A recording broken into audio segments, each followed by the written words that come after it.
I want to read a quote to you. There are circumstances in history that justify ethnic cleansing. That is not a quote from Slobodan Milosevic. That is not a quote from a Rwandan genocidaire. It's your quote. And a lot of your critics say you no longer just document ethnic cleansing, you apologize for it as well. What's the context of what I quote? The context is you're asked, do you condemn what they did in 1948, Zionist militias? You say no. You're asked, they perpetrated ethnic cleansing. You say there are circumstances in history that justify ethnic cleansing. What was the circumstance I'm talking about? You say, I know that this term I'm reading your quote. I know that this term is completely negative, but when the choice is between ethnic cleansing and genocide, the annihilation of your people, I prefer ethnic cleansing. So the Jews understood in 48, the Jews were under threat of annihilation by the Arabs, and that, in my view, legitimized, justified cleansing Arabs from Palestine.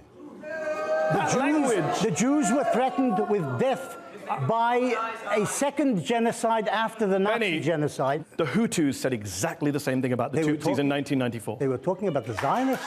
No, they said we can ethnically cleanse and kill these people because they're threatening us. No, right? Everybody who's ever done bad things says we're doing it defensively, right? I didn't say threatening. I said the Arabs of Palestine attacked the Jewish community in Palestine from 1947 on. That doesn't justify ethnic cleansing, They were joined.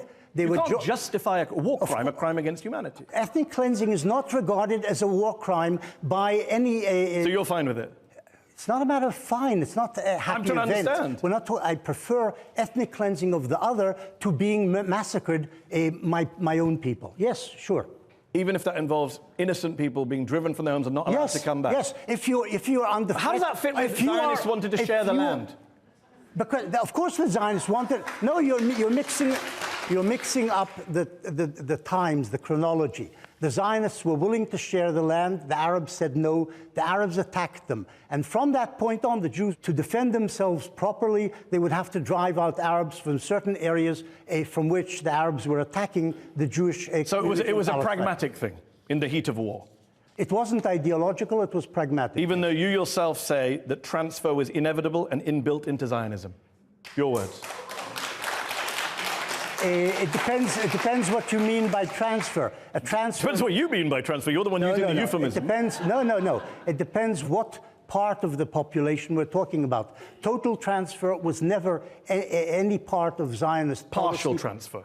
A partial transfer from areas in which the Jews wanted to establish their state in part of Palestine, and from which the Arabs were busy attacking the Jews.